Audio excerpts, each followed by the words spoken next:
Karl جیٹمار کے کام the religion ڈسندچ پر مبنی اس گفتگو میں خوش آمدید۔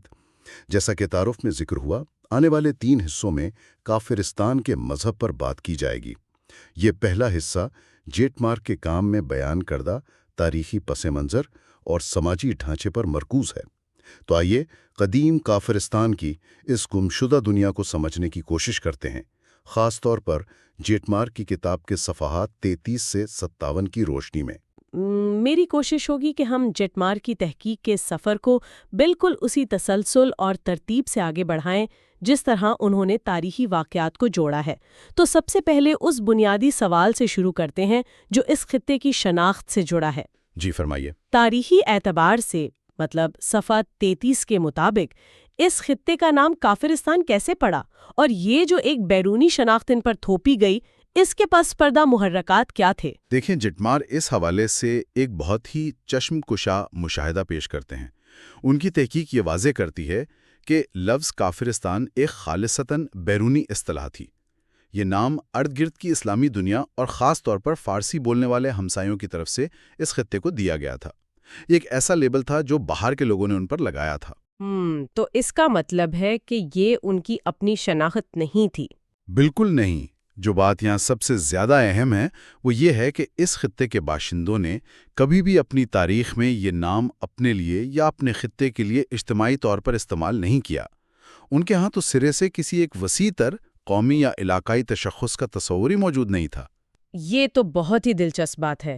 یعنی اگر ہم آج سے 200 سال پہلے وقت میں پیچھے جائیں اور وہاں کے کسی باشندے سے پوچھیں کہ کیا آپ کافرستان سے ہیں، تو اسے شاید معلوم ہی نہ ہو کہ ہم کس جگہ کی بات کر رہے ہیں۔ جی، وہ آپ کی بات پر حیران ہی ہوتے۔ تو پھر ان کی اپنی پہچان کیا تھی؟ وہ خود کو کس نام سے پکارتے تھے؟ ان کی شناخت مکمل طور پر ان کی اپنی مخصوص وادیوں اور ان کے قبائل تک محدود تھی۔ جیٹمار بتاتے ہیں کہ یہ باشندے خود کو اپنے قبائلی ناموں سے پہچانتے تھے، جیسے کٹی، پراسون، وائگلی اور اشکون۔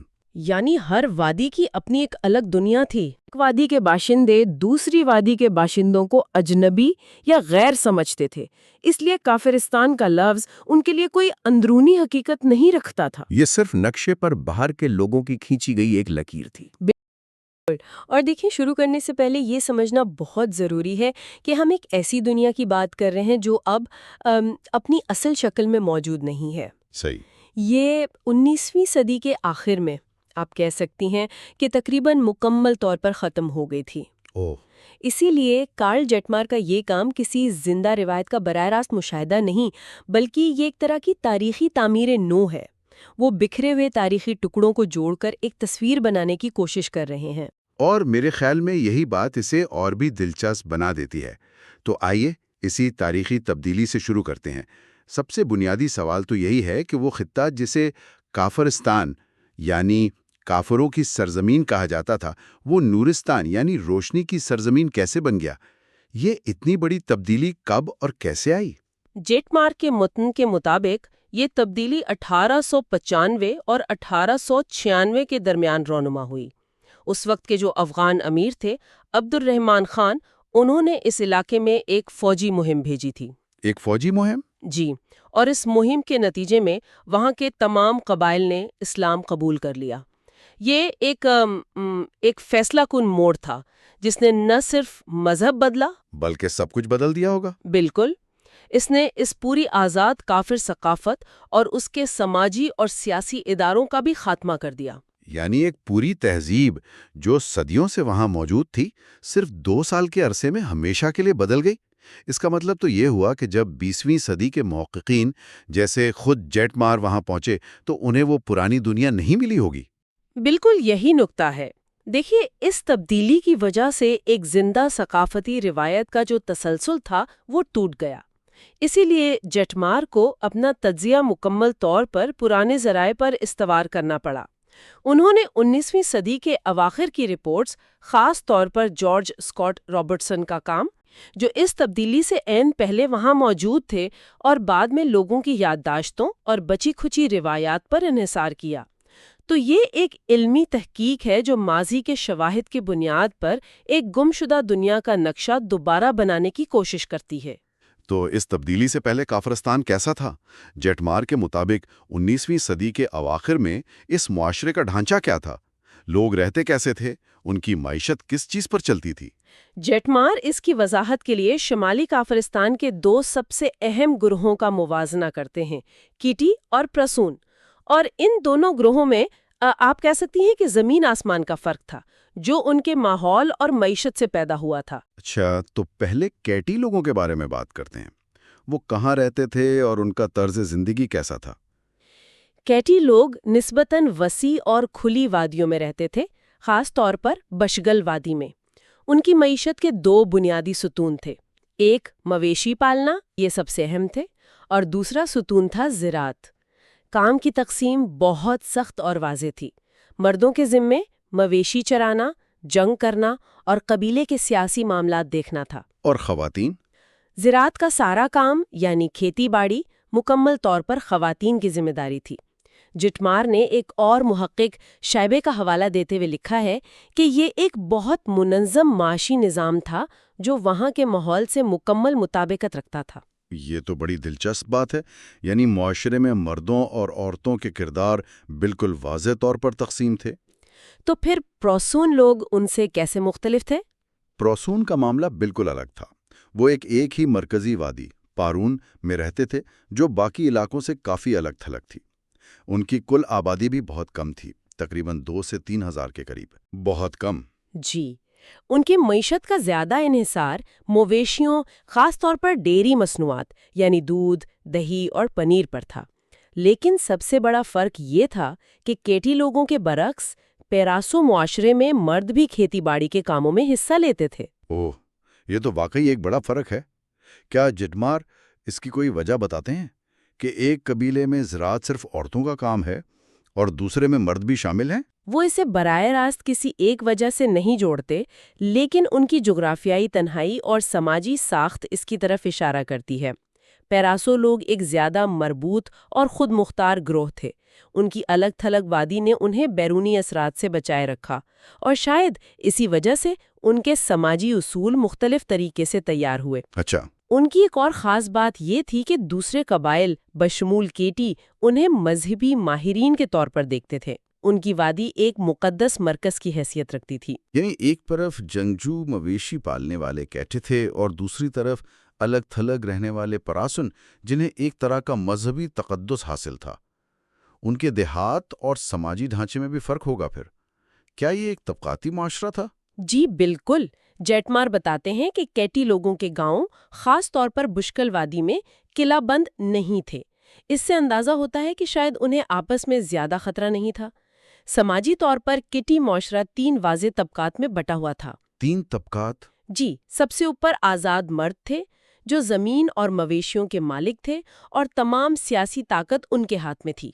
ان کے نیچے دستکاروں کا طبقہ تھا، جنہیں باری کہا جاتا تھا، اور سماجی سیڑھی کے سب سے نچلے پائیدان پر غلاموں کا طبقہ تھا۔ اور پراسن معاشرے میں کیا وہاں بھی ایسی طبقاتی تقسیم تھی؟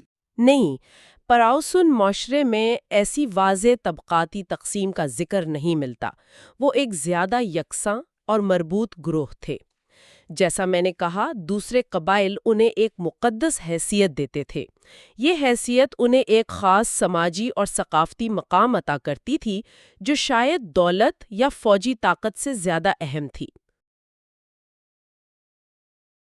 ہم عموماً یہ فرض کر لیتے ہیں کہ قدیم دور کے قبائل میں کوئی ایک طاقتور موروثی سردار یا کوئی بادشاہ ہوتا ہوگا۔ صحیح، ہم یہی سوچتے ہیں۔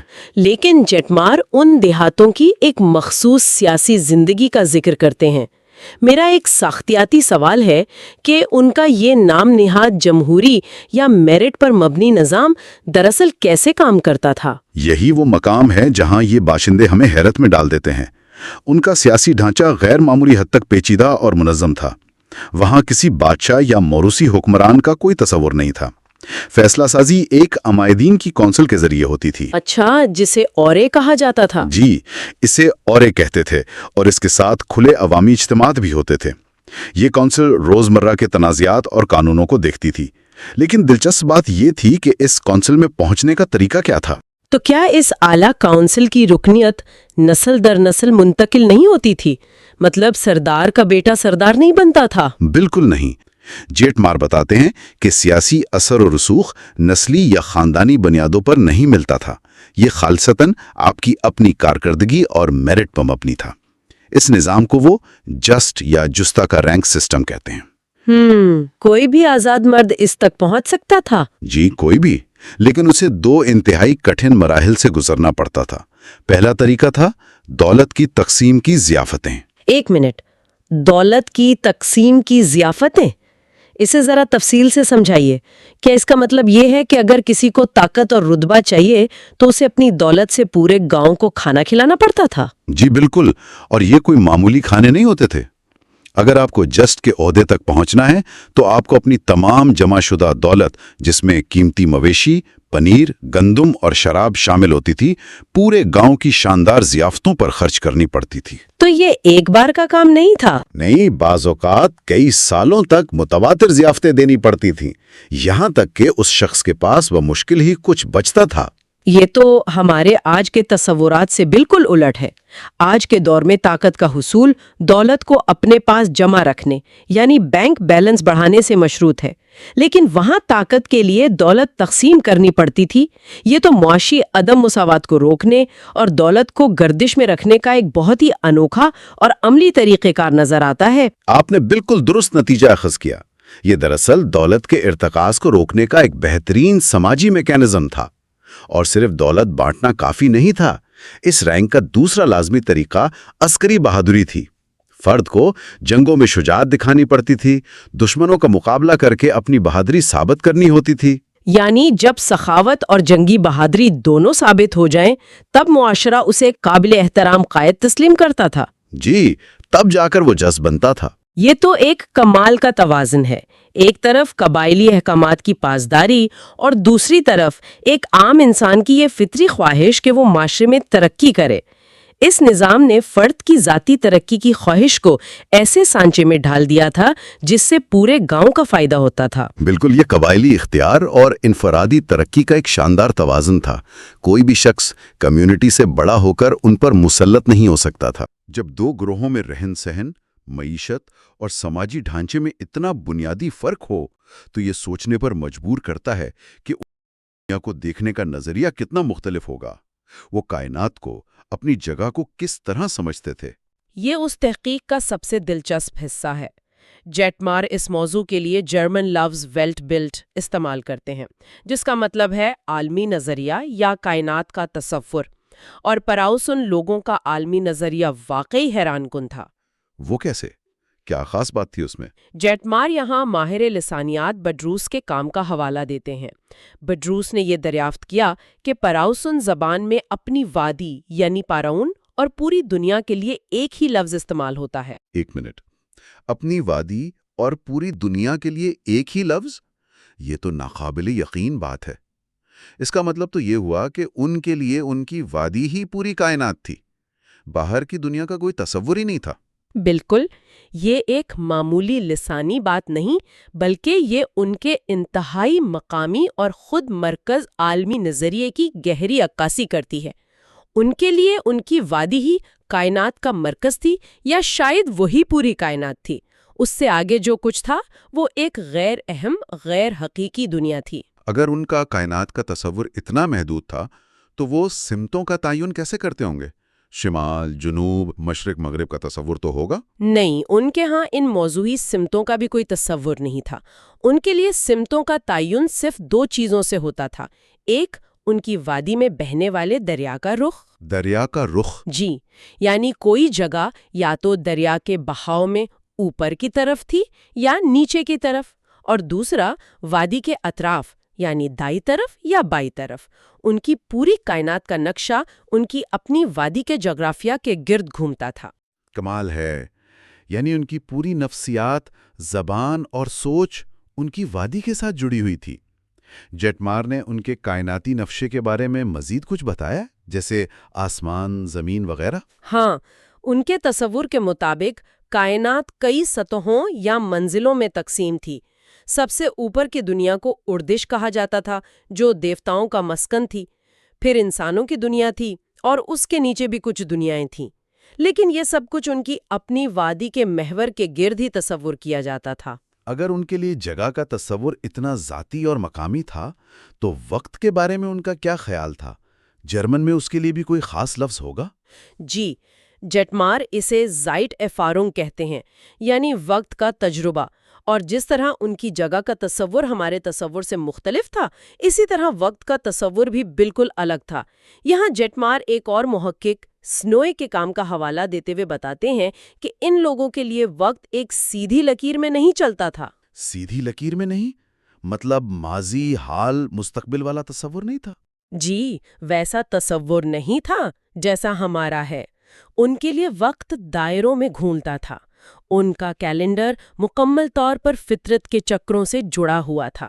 وقت کی پیمائش کا انحصار زرعی کاموں، مویشی پالنے کے موسموں اور سالانہ تہواروں پر تھا۔ اچھا، مثال کے طور پر وقت کو فصل بونے کے موسم، فصل کاٹنے کے موسم یا مویشیوں کو اونچی چراگاہوں پر لے جانے کے موسم سے ناپا جاتا تھا۔ ہر سال وہی چکر خود کو دہراتا تھا۔ یعنی ان کے لیے وقت کوئی تجریدی چیز نہیں تھی جیسے گھنٹے، منٹ اور سیکنڈ، بلکہ ایک ٹھوس اور تجرباتی حقیقت تھی جسے وہ اپنے روزمرہ کے کاموں اور تہواروں میں محسوس کرتے تھے۔ بالکل، وقت کو ناپنے کا ایک اور طریقہ نسلوں کا حساب تھا۔ یعنی کسی واقعے کو یاد رکھنے کے لیے وہ کہتے تھے کہ یہ میرے باپ کے زمانے میں ہوا یا دادا کے زمانے میں۔ یہ ایک محسوس کیا جانے والا تصور تھا، نہ کہ کوئی تجریدی اکائی۔ ان کے لیے وقت گزرتا نہیں تھا، بلکہ ہر سال انہی تہواروں اور موسمی کاموں کی شکل میں لوٹ کر آتا تھا۔ تو آج کے گفتگو کا خلاصہ کریں تو چند بہت ہی اہم اور دلچسپ باتیں سامنے آتی ہیں۔ پہلی تو یہ کہ کافرستان سے نورستان کی تاریخی تبدیلی ایک بہت تیز رفتار اور فیصلہ کن عمل تھا جس نے ایک قدیم ثقافت کو ہمیشہ کے لیے بدل دیا۔ جی، اور اسی وجہ سے جیٹمار کا کام ایک طرح کی آثار قدیمہ کی کھدائی جیسا ہے، جو تحریروں اور یادداشتوں سے ایک دنیا کو دوبارہ تعمیر کرتا ہے۔ صحیح کہا۔ اور دوسرا اہم نقطہ شمالی کافرستان کے اندر موجود تنوع ہے۔